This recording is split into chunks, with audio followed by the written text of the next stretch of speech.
सदस्य श्री अरविंद सावंत जी। आदरणीय chairman sir, बहुत बहुत धन्यवाद। आदरणीय वित्त मंत्री निर्मला सीतारमण जी ने जो वित्त संकल्प अपने सामने रखा उसके ऊपर अपने विचार प्रकट करने के लिए मैं खड़ा हूँ।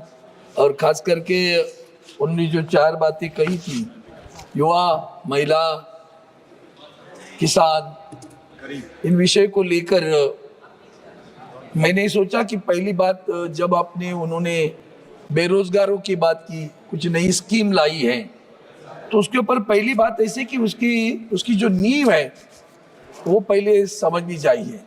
नींव ऐसी है सर कि आज हमारे पास centre for monitoring Indian economy private limited है। उन्होंने जो अपने सामने जो वास्तविकता सादर की है वो है एम्प्लॉयमेंट रेशियो राइजेस टू 9.2% इन जून 24। पिछले महीने में 9.2% हमारे पास बेरोजगारी है। और इसमें भी उन्होंने ये कहा कि रूरल एम्प्लॉयमेंट अगर रेट देखेंगे तो 9.3% है। अब ऐसी स्थिति में ILO, Indian international labour organization का कि 83% लोग हमारे पास बेरोजगार है, जॉबलेस है। अब ऐसी स्थिति में हम जो बजट यहाँ रख रहे हैं तो हम अपेक्षा क्या करते हैं कि सबसे बड़ा अगर किसी पर असर पड़ता है तो युवा है, महिला है, किसान है। और ऐसी स्थिति में युवा, क्योंकि हम कहते हैं कि हमारा देश युवाओं का देश है। अब युवाओं के देश में युवा बेरोजगार है और उसकी अगर आगे आप जाके देखेंगे तो पीरियोडिक लेबर फोर्स जो सर्वे ये सरकार की करती है, वो कहते हैं कुछ नहीं पाए, वो उनका जो रवैया है, जो तरीका है वो परसेंटेज निकालने का, वो गलत है। वो कहते हैं सिर्फ 5.2 वो रेट देते हैं ऐसे अनएम्प्लॉयमेंट रेट। और उसका अर्बन एरिया के साथ में जो पिछले 3 वर्षों में उन्होंने बताया कि 2020-21 में रूरल में 3.3, अर्बन में 6.7। ये ministry of survey and programme implementation जो है हमारे पास स्टैटिस्टिक्स डिपार्टमेंट की, उनका unemployment rate on usual status of persons of age 15 years and above in both rural and urban area along with last 3 years is 3.3 to 6.7, 21-22 rural 3.2, urban 6.3 और 22-23 में 2.4, 5.4। अभी इसका इंडिकेटर क्या है? जब ILO कहती है 83% है, ये इस तरह से रिपोर्ट देकर हमारे देश को भ्रम पैदा करना चाहते हैं। अब इसमें सबसे बड़ी बात है कि share of educated youth among all unemployed people also increase from 54.2 in 2000 to 65.7 in 2022। और ये खास करके अगर आप देखेंगे कि युवा इतने बेरोजगार हैं सर, मुझे इसमें मैंने जानबूझकर पहले न्यू डाली कि हम क्या करना चाहते हैं, कौन सी स्कीम लाई हो आपने। ये जो सारी स्कीम आप देखेंगे तो स्कीम में आपको ये नजर में आएगा, पहले क्या होता था कि बेरोजगार जाकर एम्प्लॉयमेंट एक्सचेंज में अपना नाम रजिस्ट्री करता था, तब हमारे पास रियल डाटा आता था। अब हम किसके ऊपर निर्भर करते हैं? EPFO, मतलब एम्प्लॉयमेंट जो प्रोविडेंट फंड ऑर्गेनाइजेशन है उसके अंक पर हम तय कर लेते हैं इतने बेरोजगार है। सर ये जो EPFO है ना, एक कॉन्ट्रैक्ट लेबर का भी EPFO होता है। ये कहेंगे हमने रोजगार दिया, ये रोजगार शब्द को ही मेरा ऑब्जेक्शन है। नौकरी की बात करो, रोजगार की बात मत करो।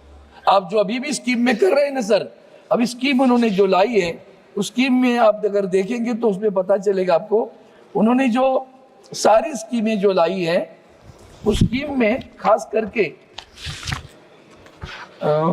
ये वो जो स्कीम है सारी चारों स्कीम कंपनियों में कैसे कैसे आप अप्रेंटिसशिप पे रखेंगे, क्या क्या उनको मिलेगा, कैसे मिलेगा, ये सारों चीजों में आप देखेंगे तो हर स्कीम 2 वर्ष की है। ये तो अग्निवीर हो गया, 2 वर्ष के बाद में क्या करेगा, क्या देने वाले हो? 1 लाख तक महीना, हर माह जिसकी तनख्वाह 1 लाख है उसको 15,000 रुपया। पहले तो मुझे समझ में ही नहीं आता उसको क्यों देना है। वो तो 1 लाख वहां तनख्वाह ले रहे, उसको क्यों देना है? उसको 15,000, 5,000 हो गई 3 महीने में। उसके बाद में अगर वो 1 बरस पे लड़का छोड़कर गया नौकरी, तो फिर क्या करोगे? कंपनी से हम पैसे लेंगे। मतलब सरकार के राशि से कुछ नहीं जा रहा है, सरकार से राशि से कुछ नहीं, जिम्मेवारी में नहीं, और बाकी सारा CSR फंड में होगा। ये सारी चीजों को देखते सर, तो ये जो चीजें आप लोग कर रहे हो, ये मुझे समझ में नहीं आ रहा है कि सही में आपको अनएम्प्लॉयमेंट को निकालना है कि नहीं निकालना है। आप बेरोजगारी को सोचिए सर। मैं थोड़ा सा ट्रेड यूनियन में काम करता है, मेरे साथ में अनिल देसाई भी वही काम करते हैं। कहाँ नौकरी आयोग तो बताओ, पहले तो बताओ। 500 कंपनियां, बस भी कंपनियां तो बताओ, कहाँ नौकरी लगाने वाले हो? मैन्युफैक्चरिंग मुंबई जैसे शहर में तो सब गया, हमारे महाराष्ट्र में से तो सब लूट कर लेके गए आप। वेदांत फॉक्सकॉन गया, टाटा एयरबेस गई, बर्ड ड्रग पार्क गया, मेडिकल डिवाइस पार्क गया, सारे कारखाने जो उद्योग थे लेकर गुजरात में लेके गया। तो रोजगार कहाँ है? कौन सा मैन्युफैक्चरिंग यूनिट आ रहे हैं बताओ तो सही, कहाँ रोजगार देने वाले हो? हमारा इस सवाल बुनियादी सवाल है, तब जाकर आप कहो। मैंने इसीलिए कहा कि कुछ नहीं है, ये अग्निवीर है सर। अभी आगे बताता हूं आपने क्या किया, सारे पब्लिक सेक्टर बेच डाले, कहाँ नौकरियां बताओ तो सही? पढ़े लिखे बच्चे कहाँ जाएंगे? ये जो 10वीं 12वीं कक्षा के जो रिपोर्ट है मेरे पास, उस रिपोर्ट में आप देखेंगे कि जो कम पढ़े हुए बच्चे हैं उनकी संख्या 12वीं या 10वीं कक्षा पास करने वाले लोगों की संख्या ज्यादा है, और ग्रेजुएट वालों की संख्या, वो कहाँ नौकरी करेंगे बताओ? बैंकों में लेने वाले हो? आप किसी भी बैंक के ब्रांच में जाकर देखो, अंधेरा छा हुआ है। अभी AI आएगा तो और भी तकलीफ आएगी, आर्टिफिशियल इंटेलिजेंस, तब क्या करोगे? देश की आबादी का सोचो, 140 करोड़ में कितने लोग बेरोजगार हैं। आप देते हो सीधा 4 करोड़ लोगों को जॉब मिलेगा, 2 वर्ष के बाद में क्या करेगा? अग्निवीर बनेगा क्या? नहीं पता चल रहा है सर। और इसलिए मैं कहता हूँ, bank, insurance, rail, post, oil, सारी कंपनी आपने बर्बाद कर दी। हाल ही में मैं जर्नी कर रहा था, तो रेल में 2 कर्मचारी मिले मुझे, और उन्होंने कहा सर, मैं बोला क्या करते हो? तो बोला मैं जनरेटर ऑपरेटर हूँ। एक ने कहा मैं हाउस कीपिंग करता हूँ। तो उसने कहा जब मैं नौकरी पे लगा तो उस वक्त मुझे 45,000 तनख्वाह मिली।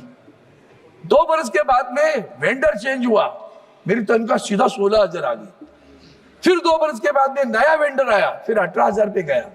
अब नया वेंडर अभी और नया वेंडर आया, 24,000। हमने तो सब प्राइवेटाइजेशन, हमारे यहाँ पार्लियामेंट में बैठे हम, पार्लियामेंट का स्टाफ कहाँ है? कहाँ गए सब?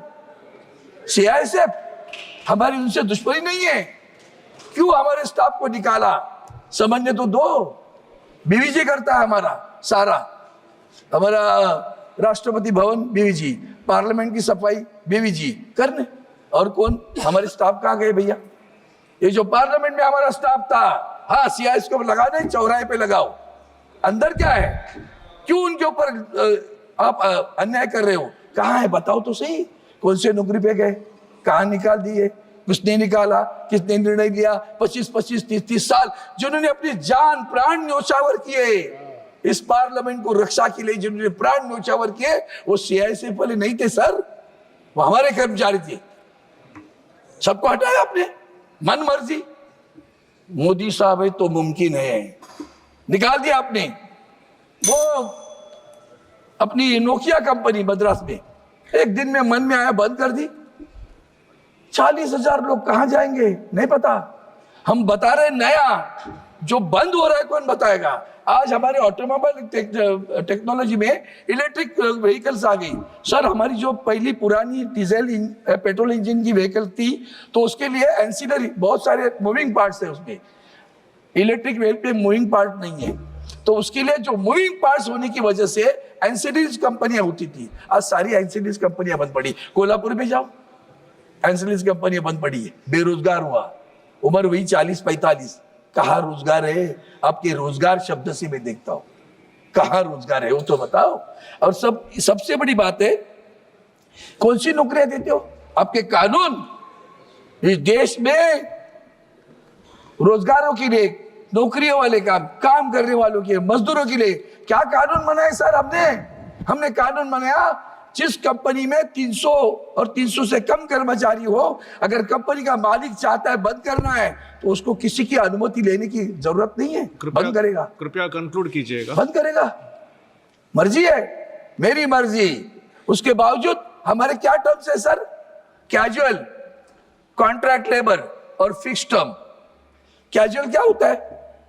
कैजुअल मतलब एक दिन का काम है, बुलाया 2 दिन छोड़ दिया। हमारे नेवल डॉक में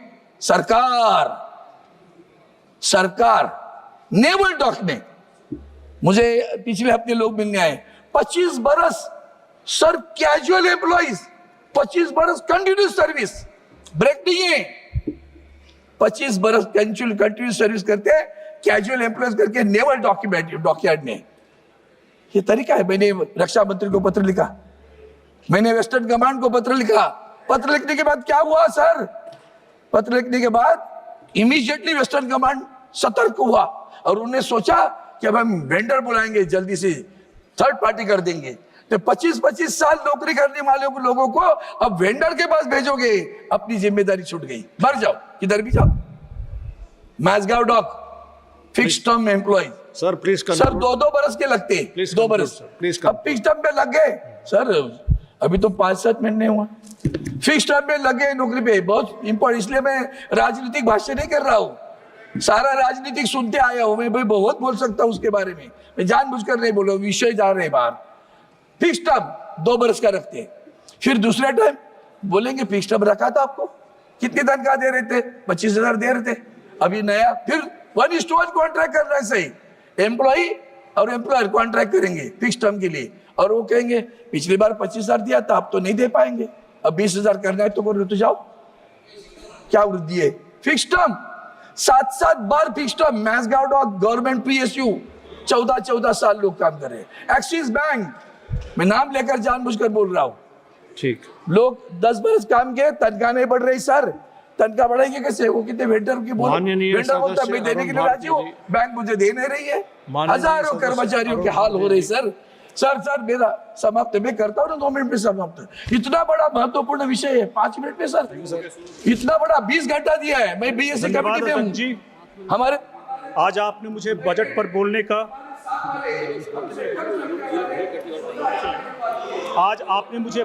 बोलने का जो अवसर दिया है उसके लिए आपका धन्यवाद। सर मैं पहली बार बोल रहा हूं और मुझे उम्मीद है कि मुझे पर्याप्त मौका दिया जाएगा बोलने के लिए। सबसे पहले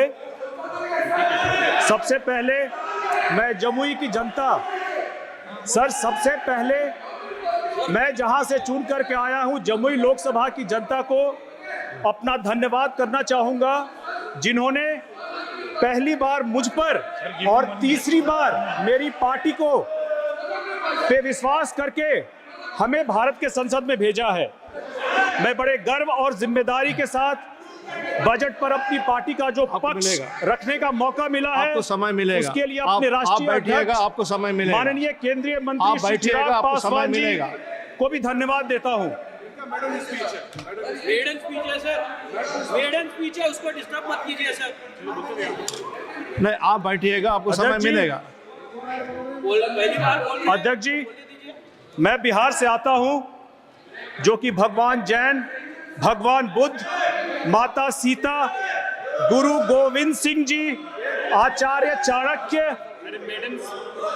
sir give him 1 minute. The young member is talking, sir. Okay, Aarti ji please. अध्यक्ष जी, प्लीज मैं पहली बार बोल रहा हूं, मुझे बोलने का पर्याप्त मौका दिया जाए। मेरी आपसे गुजारिश है, आपका संरक्षण मुझे प्राप्त हो, यह बहुत जरूरी है। बिल्कुल, आपको समय दिया जाएगा। अरविंद सावंत जी काइंडली कंक्लूड, आपको 1 मिनट का समय है, प्लीज कंक्लूड। अब सारी बातें इसमें सर है कि ये जो चल रहा है, अभी आपने नीट परीक्षा की बात सुनी, UPSC हमारे पास खेड़कर नाम की एक महिला पकड़ी गई है, देख लो आप। MPSC हमारे public service commission, staff selection commission, Mumbai में इनकम टैक्स पे 1200 लोगों की भर्ती हुई, 1200 में 3 महाराष्ट्र से, बाकी कहां से आए? स्टाफ सिलेक्शन कमीशन की एग्जाम की भी इंक्वायरी होनी चाहिए, जांच करिए सर। मैं किसी प्रांत से हमारी दुश्मनी नहीं है, पूरे भारतवर्ष से, बाकी सारे राज्य नहीं, 2 राज्यों से सारे लोग आ गए। कमाल की बात है।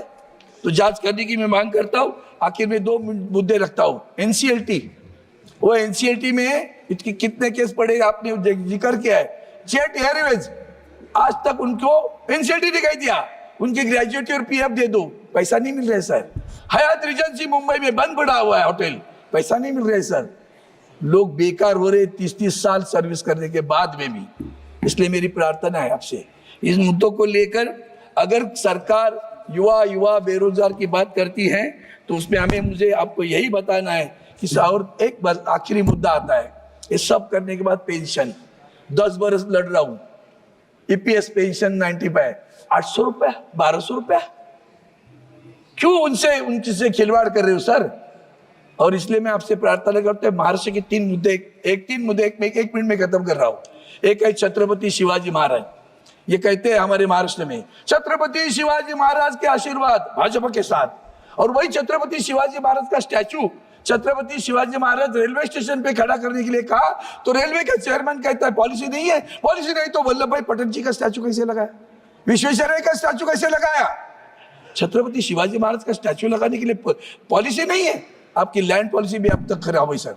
और इसलिए प्रार्थना तो मराठी भाषा क्लासिक लैंग्वेज का दर्जा देना है, छत्रपति शिवाजी महाराज का स्टैचू बनाना है। और नाना शंकर सेठ, हम जो देश में रेल घुमा रहे हैं ना, वो रेल जिसने देश में पहली लाई उनका नाम है नाना शंकर सेठ। उनका नाम मुंबई सेंट्रल स्टेशन के लिए मांग 10 बरस से करता रहा हूं। थोड़ा सा आगे बढ़ी सरकार, अभी भी नहीं हुआ है, वो करिए, इतनी मेरी प्रार्थना है। तब जाकर बजट की बात करिए, बाकी सब झट है, छोड़ दो। धन्यवाद।